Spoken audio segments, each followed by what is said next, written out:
Hello everyone, welcome back to YouTube channel. दोस्तों, आज इस वीडियो में जानेंगे कि गोपाष्टमी की सरल पूजा विधि क्या होती है।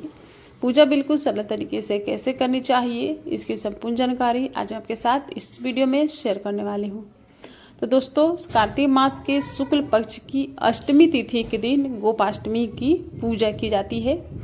इस दिन गाय और गाय के बछड़े की पूजा करी जाती है, गाय की परिक्रमा करी जाती है और साथ में कृष्ण भगवान की पूजा करी जाती है। तो दोस्तों, इसकी सरल पूजा विधि सबसे पहले हम देखेंगे। तो सबसे पहले सुबह जल्दी से उठ करके स्नान करके और जहाँ कहीं भी पूजा करते हैं उस जगह का अच्छी तरह से साफ सफाई करके लाल कपड़ा या फिर पीला कपड़ा बिछा करके चावल का आसन दे देंगे। ठीक है। उसके बाद इस दिन जैसे कि गाय और गाय के बछड़े की पूजा करी जाती है, तो आप गौशाला में भी जाकर के गाय की पूजा कर सकते हैं।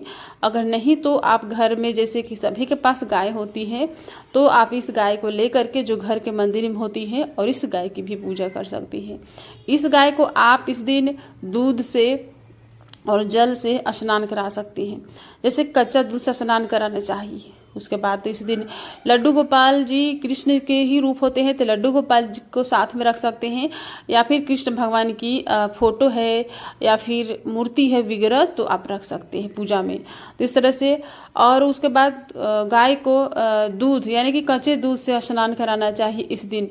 और उसके बाद सबसे पहले पूजा में दिया जला लेनी चाहिए। तो चावल का आसन देना चाहिए और उसके बाद सबसे पहले हम पूजा में दिया जला करके दिया की पूजा कर लेंगे। इसमें हल्दी, कुमकुम, अक्षत, चावल चढ़ा करके और दिव्य देवता की पूजा कर लेंगे। उसके बाद सर्वप्रथम जो हमारे पूजनीय गणेश जी होते हैं, तो गणेश जी की पूजा करेंगे चावल का आसन दे करके, और उसके ऊपर गणेश जी रखेंगे। तो मूर्ति भी रख सकते हैं या फिर सुपारी के आप गणेश जी, जैसे कि सुपारी में कलावा लपेट करके और सुपारी के गणेश जी बना करके आप रख करके, और जो सर्वप्रथम पूजनीय होते हैं इनकी हम पूजा कर लेंगे। जल के छींटे लगा लेंगे और जल के छींटे लगाने के बाद गणेश जी की पूजा करेंगे। तो वस्त्र जैसे कि पहले से ही कलावा है इनके ऊपर, तो हम हल्दी, कुमकुम, चावल चढ़ा करके गणेश जी की पूजा कर लेंगे। और गणेश जी को सबसे पहले जैसे कि दुर्वा पसंद होती है, तो दुर्वा अगर है तो चढ़ा सकते हैं गणेश जी को 5, 7, 11, 21 की संख्या में। उसके बाद उनको भोग लगा देंगे। इसके बाद हम गाय और गाय के बछड़े की पूजा करेंगे। तो घर के मंदिर में सभी के पास गाय और बछड़े होती हैं। अगर नहीं है तो अगर आपके घर के आसपास अगर गाय मिल जाए तो आप कर सकते हैं, या फिर गौशाला में जाकर के गाय की पूजा कर सकते हैं। गाय को जल का छींटा लगा करके और उसके बाद चंदन से, हल्दी से, कुमकुम से गाय को टिक्का लगाने चाहिए। साथ में गाय के बछड़े की भी पूजा करनी चाहिए इस दिन। वस्त्र रूपी कलावा दिया है मैंने, आप वस्त्र भी दे सकते हैं इस दिन गाय को। और इस तरह से टीका लगानी चाहिए, चावल चढ़ाने चाहिए। और लड्डू गोपाल जी को भी इस दिन स्नान कराना चाहिए, वस्त्र धारण करानी चाहिए।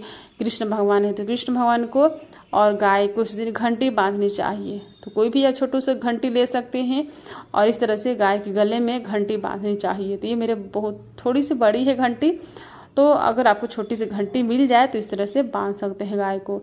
गाय को घंटी बांधने के बाद इस दिन गाय को फूलों की माला, अगर फूलों की माला नहीं है तो इस तरह से आप फूल भी चढ़ा सकते हैं। और गाय बछड़े दोनों को फूल चढ़ाने चाहिए। और उसके बाद इस दिन गाय, जैसे कि गोपाष्टमी है तो कृष्ण भगवान गाय चराने जाते थे, तो इस दिन हम गाय में थोड़ा सा रस्सी लगा देंगे। तो रस्सी हम कलावा का बना लेंगे। तो इस तरह से गाय में थोड़ी सी रस्सी बांध करके, और लड्डू गोपाल जी हैं, चाहे कृष्ण भगवान की मूर्ति है, विग्रह, फोटो है, तो इस तरह से उनके हाथों में हम इस तरह से रस्सी समझ करके और कलावा को इस तरह से हाथों में लपेट देंगे। मतलब कि लड्डू गोपाल जी कृष्ण भगवान गाय चरा रहे हैं, इस तरह से भावना रखते हुए, और हाथों में हम इस तरह से लपेट देंगे। अगर नहीं करना चाहते हैं आप तो कोई बात नहीं, आप इसे स्किप कर सकते हैं। उसके बाद गाय को उस दिन हरा चारा भी खिलाना चाहिए, गाय को घास देनी चाहिए। और उसके बाद गाय को कुछ भी आप मिष्ठान का भोग लगा सकते हैं। जैसे कि आप गाय को इस दिन गुड़ का भोग लगा सकते हैं, गुड़ खिला सकते हैं, गुड़ खिलाना चाहिए।